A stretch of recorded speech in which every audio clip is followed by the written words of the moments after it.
Estamos con Daniel Filmus, primer candidato a diputado, en realidad precandidato a diputado por Unión Porteña, porque ahí va a haber paso. Gracias por venir, Daniel. No, por favor, y es bueno aclarar, es la única fuerza que en la Ciudad de Buenos Aires va a tener paso, son 3 listas distintas, y es bueno que decida la ciudadanía quién es el candidato, les damos la oportunidad de incluirse en la votación en Unidad Ciudadana. ¿Y por qué es bueno, Daniel, para la ciudad y no es bueno para la provincia? Bueno, habría que preguntar a la provincia cómo fue que se definió ahí. Para nosotros fue importante hacer un esfuerzo de pluralidad, un esfuerzo de diversidad y generar que otros sectores que piensan parecido en muchas cosas y en otras piensan distinto, podamos compartir esta idea que para mí es fundamental, que es la idea de para qué sirve una elección intermedia, ¿no? Porque es una definición muy seria.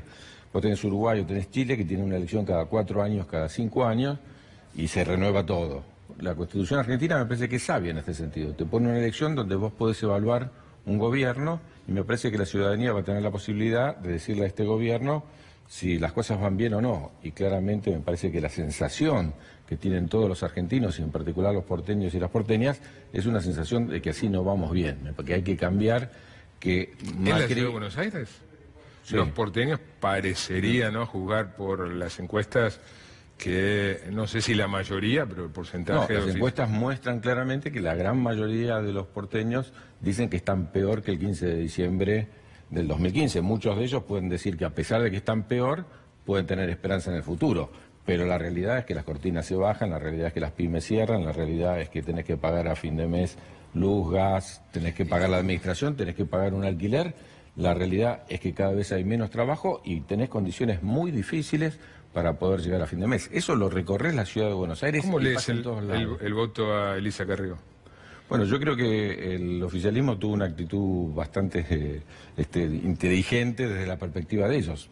Primero, sabiendo que esto está ocurriendo así, pone una candidata oficial que también es crítica. Cuando vos lees a Lilita Carrió, en todos los reportajes, o cada vez que habla, critica también al oficialismo.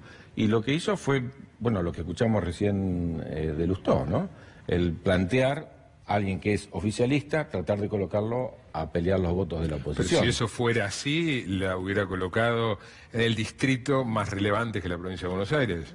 Bueno, quien gana en la provincia de Buenos Aires, en buena medida es un riesgo de que sea un candidato presidencial. Y en este sentido me parece que prefieren arriesgar la provincia de Buenos Aires y colocar una persona como Lilita en la ciudad. Pero de cualquier manera lo que hay es una sensación enorme en la gente de que hay que cambiar el rumbo. Y cuando te digo cambiar el rumbo, no es tomar el programa de la oposición. Te quiero decir, nosotros perdimos en el 2015 y nos eligieron como oposición. Eso está claro y no hay una discusión. Pero lo que hay es promesas incumplidas que Macri hizo, no solo de permanecer aquellas cosas que se habían hecho bien, sino muchas promesas que hoy están siendo vulneradas totalmente. Y me parece que ese es el hecho fundamental. Decirle al gobierno, ¿no? Por eso usamos nosotros el símbolo de la tarjeta amarilla, que un presidente de un club sacó espontáneamente y nos pareció interesante. Una tarjeta amarilla no es una tarjeta roja porque es una elección de medio término. Es advertirle que de esta manera no vamos bien y que tiene que cambiar el rumbo, te insisto, en la dirección de las promesas que hizo en campaña. Sagazmente, se sabe, sos fanático de San Lorenzo, dirían, con la habilidad de un Pipi Romagnoli, esquivaste la primera pregunta. ¿Por qué lo que es bueno? ¿Que dije algo malo o no? No. ¿Por qué lo que es bueno para la Ciudad de Buenos Aires no lo es para la provincia? Me refiero a la interna, ¿no? Sí, bueno, eso hay que discutirlo en provincia. La verdad que no conozco cuál es el detalle. A mí me parece que sigue pasando exactamente lo mismo cuando se intenta dividir la oposición. Y me parece que hay claro que hay una sola alternativa para decirle al gobierno que así no vamos bien. Y esa es Unidad Ciudadana, en provincia y en capital. Digo, cada uno después elige su propia estrategia. Nosotros hicimos un esfuerzo, ¿sí?, para tratar de abrir y poder convocar a muchos sectores con una idea distinta, Marcelo, que me parece que es lo que engloba por qué se llama Unidad Ciudadana. Porque nuestra idea es que hay un gobierno que está claramente atacando el bolsillo, el sentimiento, las posibilidades de vida de un pueblo, de una ciudadanía. Entonces es algo más que partidos políticos, porque uno dice, bueno, se cambiaron el nombre. No, cambiamos un poco la concepción. Es la primera vez que hacemos una campaña en la oposición. ¿Más fácil?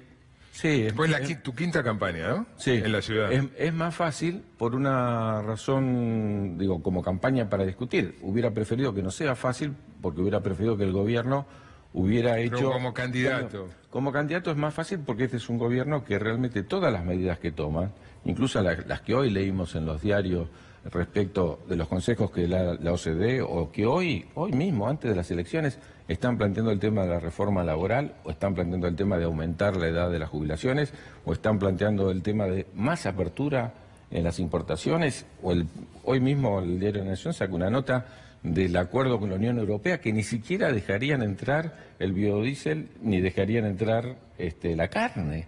Entonces, esta idea de una economía abierta donde nosotros compramos trabajo de afuera y no generamos trabajo en nuestro país es gravísima. Por eso te digo que preferiría que no fuera una campaña fácil y debatir con un presidente que hubiera cumplido con los objetivos. Pero en temas básicos y claros como educación y ciencia y tecnología, donde había planteado, porque lo vi a Tocatlén acá, que hizo un artículo muy bueno en página 12 respecto del ARSAT 3, ¿no? Y el peligro que significa con esa empresa un acuerdo, que es la privatización del ARSAT 3, y del peligro que significa, sacó un artículo excelente, es un gobierno que no solo pone en juego el bolsillo de los argentinos, sino la soberanía. Un ministro de Educación, el actual, ¿no? Cargo que vos ocupaste, dijo en una de sus primeras declaraciones, en la Argentina sobran abogados y faltan ingenieros. Le agrego de mi cosecha, sobran abogados, sobran psicólogos, sobran otra serie de graduados. ¿Estás de acuerdo o no? Bueno, cuando nosotros asumimos no había escuela técnica y por lo tanto no había ingenieros. En realidad no miró las estadísticas porque las estadísticas muestran que los últimos 3-4 años, es decir, cuando después de 6, 7 de implementarse la ley de educación técnica, salen los primeros técnicos, por primera vez crecen más las matrículas de ingenieros que de abogados y de médicos y de cualquier otra profesión. Por primera vez Argentina crece más la matrícula de ingenieros. Pero ¿qué va a pasar como pasó con estos 500 científicos que no pudieron entrar al CONICET? Si vos te recibís de ingeniero y te pasa como los 90... Antes de seguir, ¿estás de acuerdo que sobran abogados y psicólogos y faltan ingenieros? No sé si sobran abogados o psicólogos, sé que faltan ingenieros. Pero faltan ingenieros si tenés un modelo de una Argentina industrial. Acordate que se había quitado la escuela técnica, había 3 ingenieros textiles por año, no había ingenieros en petróleo y hubo que crear todo eso. Pero si hoy traemos todo importado, esos ingenieros van a volver a ser taxistas. Para un ministro que es el candidato en la provincia, que se presentó frente a los empresarios y dijo, no me miren como ministro de Educación, mírenme como gerente de recursos humanos, o que recomienda que si vos te quedás desocupado pongas una cervecería artesanal, o te recomienda ser piloto de dron, estamos en un problema. La educación sirve para el trabajo. Acabo de sacar un libro justo esta semana que se llama Educar para el Mercado, que es una descripción junto con Alberto Korenbrid, junto con Ernesto Villanueva, varios estudiosos planteamos cuál es el tema de un país que quiere educar para un mercado que va a exigir una minoría cada vez más calificada y una gran mayoría descualificada. Por eso... Una sí. última, se nos está acabando el programa. ¿Cuánto te simpatiza el gobierno de Maduro? En particular, en relación a que yo conocía a Chávez y te hice aquel famoso reportaje y demás, me parece que hay una diferencia... La serie de reportaje del presidente. Claro, hay una diferencia sideral entre Chávez y Maduro, y me parece que también hay una situación global general, que vos la conocés bien, que era un país que se estaba industrializando, nunca había tenido industria a partir de la renta petrolera, en un dólar, con un petróleo a un dólar sumamente alto, a un país que tiene una crisis muy profunda, porque como todos los países de América Latina, sufrieron la crisis de la balanza de pago por la baja de los productos primarios. En ese contexto, lo que hay que ver es que tenés una elección justamente, mira, una elección de medio término, donde los que ganan exigen al gobierno central. Si una elección de medio término fue, ganaron el Congreso y del Congreso van al... Si no hay diálogo ahí, entre unos que ganaron el Congreso y otros que tienen el Ejecutivo, y que las elecciones para el Ejecutivo son el año próximo, es recién el próximo año, si no hay diálogo, por eso el esfuerzo del Papa me parece por demás generoso, el esfuerzo que sabemos que hicieron Rodríguez Zapatero. ¿Ves gran distancia entre Chávez y Maduro? Totalmente, tuve la oportunidad, no lo conozco personalmente a Maduro, de verlo a Chávez, también insisto que el momento era distinto, pero él fue el primero, en el 99, que planteó un proceso de transformaciones que siguió toda América Latina y que fue un proceso que marcó una mirada donde por primera vez dice CEPAL, por primera vez en la historia de América Latina, CEPAL da los datos de que crecimos y distribuimos. Habíamos crecido en algunos momentos, habíamos distribuido en otros, pero la primera década en donde América Latina crece, pero el beneficio de ese crecimiento se distribuye entre todos, fue esta década, y me parece que es importante que para el futuro rescatemos esa mirada de un país, que crezca y que al mismo tiempo la gente viva mejor. Gracias por venir, Daniel. Por favor. Nos estamos despidiendo, quédense ustedes en la continuidad de C5N con la hormiga imperial, Roberto Pettinato. Nosotros nos encontramos otra vez el próximo lunes a las 10 en punto de la noche. Chao.